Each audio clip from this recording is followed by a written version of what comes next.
¿Qué tal? ¿Cómo están? Bienvenidos nuevamente, estimados alumnos del cuarto año de secundaria. Qué rápido pasa el tiempo.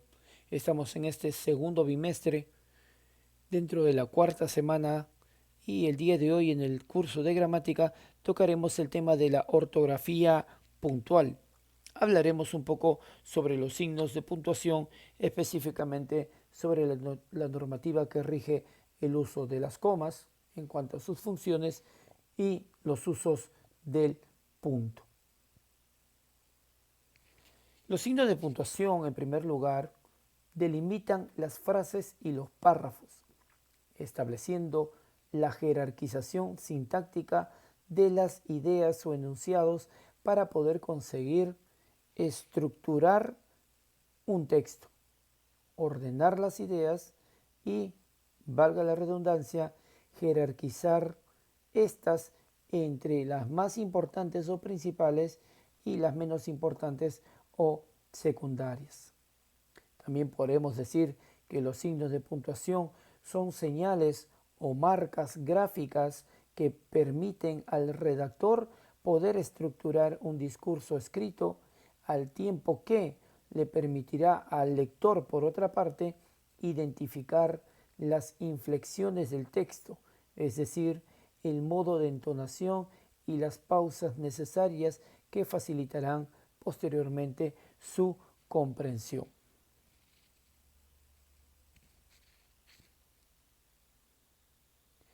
Los signos ortográficos son todas aquellas marcas gráficas que, no siendo números ni letras, aparecen en todo texto escrito con el fin de poder ayudar o contribuir a su correcta lectura y sobre todo a una buena interpretación. Cada uno de estos signos ortográficos tiene una función propia. Entonces vamos a poder analizarlos a partir del día de hoy de acuerdo a la función que va a cumplir dentro de un enunciado, dentro de un texto, ¿no? Y, uno, y unos usos, ¿sí?, establecidos por convención o por normativa. Ahora bien, los signos ortográficos mayores son los signos de puntuación. Sus funciones son marcar las pausas y la entonación con que deben leerse los enunciados. Pausas y la entonación en un sentido fonológico y en un sentido ortográfico.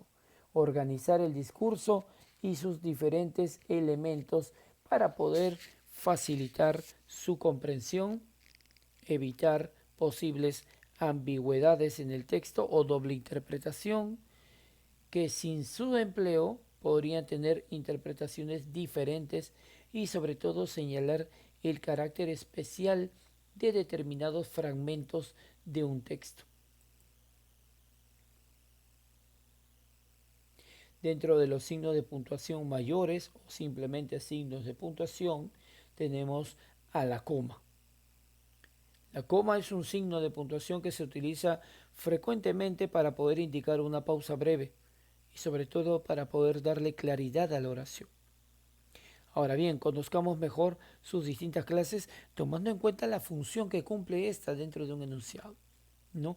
Como puede ser poder enumerar elementos que pertenecen a una misma clase, poder separar al vocativo o interlocutor, poder también separar una incidencia o aclaración, a la vez poder separar una posición o seudónimo o apelativo, o tal vez reemplazar a un verbo que se ha nombrado.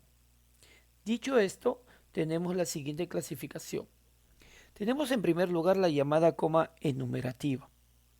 La coma enumerativa, ¿no?, se utiliza para poder separar, dice, los elementos de una enumeración o palabras que conforman una enumeración. ¿No? Solo se omite la última coma si existe una conjunción. Ahora bien, esta última parte, por convención, no siempre es utilizada. En algunos casos se va a utilizar un conector ya sea copulativo y o disyuntivo o. En otros casos el autor creerá conveniente obviar esta conjunción y también colocar una coma. Ahora bien, para poder terminar mejor el tema de la coma enumerativa, diremos que sirve para poder separar elementos que pertenecen a una misma clase. Veamos el ejemplo. Dice, tú eres mi amor, mi esperanza, mi todo. Aquí, por ejemplo, en la última parte hemos colocado una coma y hemos obviado el uso del conector y, ¿no? El conector copulativo, el que da idea de unión. Simplemente hemos colocado una coma. ¿Por qué razón?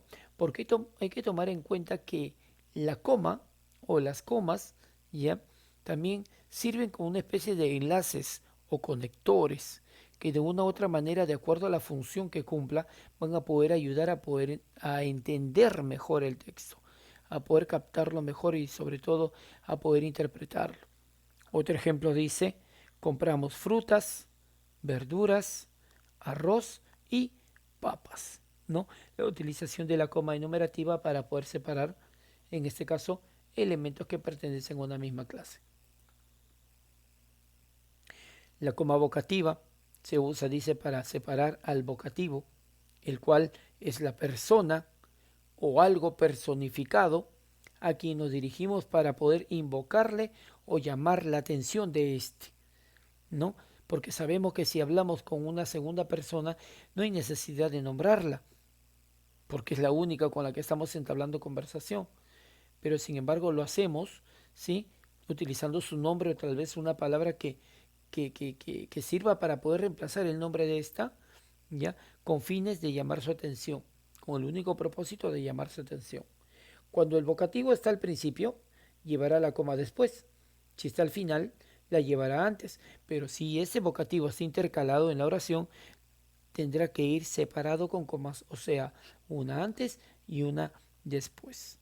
En el ejemplo, vamos a poder entender mejor.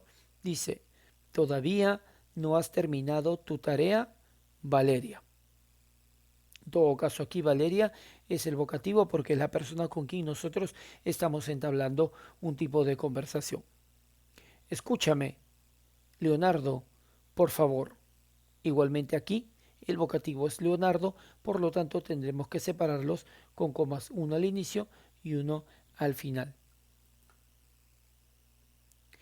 Luego tenemos a la coma apositiva, ¿no? La coma positiva lo que hace es separar a la posición, ¿no? Dentro de un enunciado.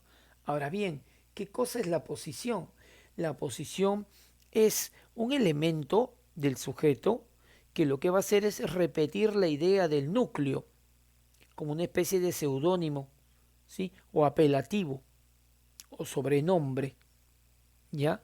En este caso la posición puede ser un sustantivo o una frase que se adjunta al núcleo del sujeto, vuelvo a repetir, para poder explicarlo básicamente.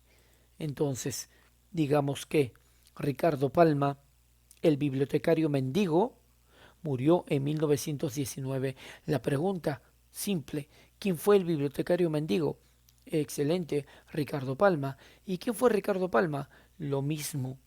Entonces lo que estamos haciendo aquí es utilizar una palabra o una frase, ¿sí? Que repite o repita la idea del núcleo del sujeto para poder hacerla más precisa, más entendible, ¿no? Ahora bien, ¿por qué se llama positiva? Porque recordemos que este elemento, ¿sí? Aparece dentro del estudio del sujeto como uno de sus complementos. La posición explicativa es aquella, ¿sí? Que repite la idea del núcleo. Ahora bien, las comas que van a encerrar a esa posición ya se llaman comas apositivas y el nombre proviene del elemento que está encerrando. La primera capital del Perú, Jauja, acoge a los turistas. Aquí la posición explicativa sería Jauja. Ahora bien, dependiendo del tipo de aposición que sea, en este caso explicativa, es por esa razón que a la coma apositiva también se la llama coma explicativa. La coma elíptica, o también llamada verbal, se usa para indicar la ausencia o reemplazar, perdón, la ausencia de un verbo que generalmente se ha omitido dentro de una oración o enunciado. ¿Ya? En este caso se sobreentiende que hay, perdón, se repite el verbo y para ello utilizaremos una coma llamada elíptica. En el ejemplo dice, me compré unos artes, que pueden ser unos cuadros, unas esculturas, punto y coma. Ella se compró, ¿no? Estoy obviando el verbo, utilizo la coma, ella una sortija. ¿Qué hace con la sortija? Se la compra, pues, ¿no? En este caso la coma está reemplazando al verbo ya mencionado con anterioridad. De igual forma dice, José baila merengue, punto y coma, Marixa, coma, rock. La coma reemplaza a baila, ¿no? Felipe, coma, igualmente la coma reemplaza a baila, guayno. Utilizamos la coma para evitar lo que se denomina la llamada redundancia o repetición. La coma incidental, o también llamada aclarativa, es la que sirve para poder encerrar a este elemento, a esta frase o a esta palabra que va a servir para enriquecer el sentido de la oración, pero que también puede ser omisible. La expresión incidental puede aparecer en tres posiciones: al inicio, en medio o al final. ¿Ok? La coma incidental es aquella, vuelvo a repetir, que va a encerrar una incidencia o aclaración dentro de un enunciado. Por ejemplo, según mi parecer, el chofer tuvo la culpa. O simplemente decir, el chofer, según mi parecer, tuvo la culpa. O por último, el chofer tuvo la culpa según mi parecer. Aquí la incidencia o aclaración es esta expresión, según mi parecer, ¿no? Se ha colocado para poder enriquecer mejor el sentido del enunciado, o en todo caso para que se pueda entender mejor. Los campesinos, al igual que los obreros, luchan por sus derechos. Yo puedo obviar esta incidencia o aclaración. Igualmente, el sentido de la oración no perderá, no lo perderá, seguirá siendo el mismo. Los campesinos luchan por sus derechos. Ahora, en medio de ellos, estoy lanzando una aclaración para que se pueda entender mejor todo el enunciado. La coma hiperbática, ¿sí?, se utiliza generalmente para poder separar al elemento que ha sido alterado, ¿sí?, de posición dentro de un enunciado u oración. Generalmente se presenta de la siguiente manera: hoy la tierra y los cielos me sonríen. Cuando la oración debió seguir su trámite normal, ¿no? Comenzar en este caso por el sujeto y terminar con el predicado. La coma hiperbática lo que hace es, si la oración ha sido alterada su orden, ese elemento que aparece al inicio, separarlo con una coma. Como por ejemplo aquí, hoy la tierra y los cielos me sonríen. De igual forma aquí, después de visitar a su abuela, ella volvió a Piura. Cuando la oración en un principio debería de haber sido, ella volvió a Piura después de visitar a su abuela. Cuando alteramos el orden de la oración y colocamos un complemento del predicado al inicio, tenemos que separarlo con una coma. A esa coma se le denomina hiperbática. ¿Por qué razón? Porque hace referencia a la figura literaria llamada hiperbatón, que consiste en el desorden oracional. Y bien, para poder terminar esto del tipo o los tipos de comas, tenemos a la coma desambiguizadora. Es la que busca aclarar la expresión para poder precisar el sentido y evitar sobre todo la confusión. En el ejemplo dice, ¿no? Si camino mucho, me duelen los pies. Si yo ubico la coma en otro lugar que no sea el anterior, se diría, si camino mucho, me duelen los pies, que es muy distinto a decir, si camino mucho, me duelen los pies. ¿No? Vuelvo a repetir, es una coma que lo que busca es aclarar el sentido de el enunciado. Recordar también otros usos de la coma, en primer lugar para aislar una interjección intercalada, como por ejemplo, volvimos, pero ¡ay! Nos echaron los perros. O se usa para separar el lugar de la fecha, como por ejemplo Lima, 24 de septiembre del 2020. Y por último, para separar la ciudad de la provincia, del departamento o del país cuando se omiten los nexos. Canta, Lima, Perú.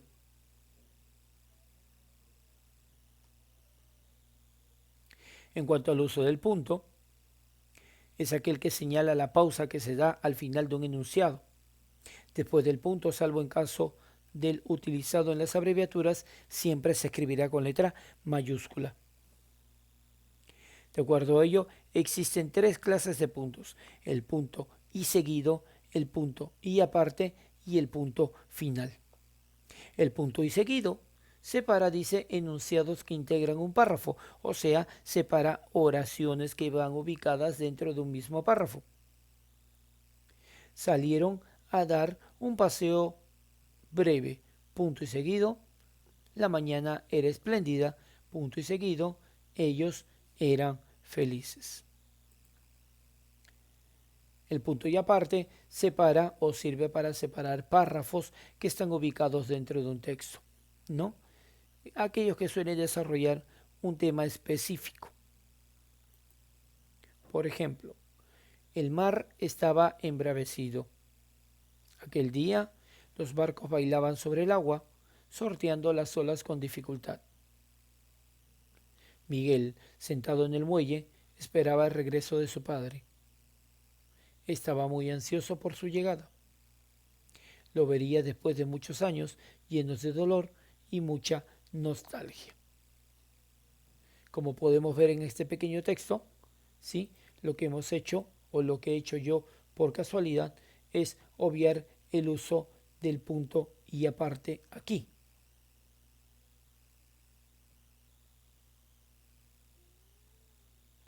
Y también obviar el uso del punto final, aunque el punto final está aquí. Pues bien, el uso del punto y aparte lo que va a hacer es servir para dar por concluido un párrafo, el cual está constituido dentro de un texto. Y para terminar, el punto final es el que cierra un texto, es el que da por concluido un texto. Pues bien, esos han sido los dos primeros tipos de signos de puntuación muy utilizados en los textos y en los enunciados, y que sería o que serán de mucha ayuda su conocimiento o el conocimiento de su normativa para poder nosotros redactar con claridad y sobre todo precisión. A continuación, como siempre, tenemos el desarrollo de algunos ejercicios, en este caso ejercicios correspondientes al uso de las comas, las cuales están agrupadas dependiendo del tipo de coma, y los cuales ustedes podrán trabajar con total normalidad. Conmigo será hasta otra oportunidad, hasta el día lunes, ¿sí? Cuídense mucho, un fuerte abrazo para todos ustedes. Hasta luego, chicos, nos vemos.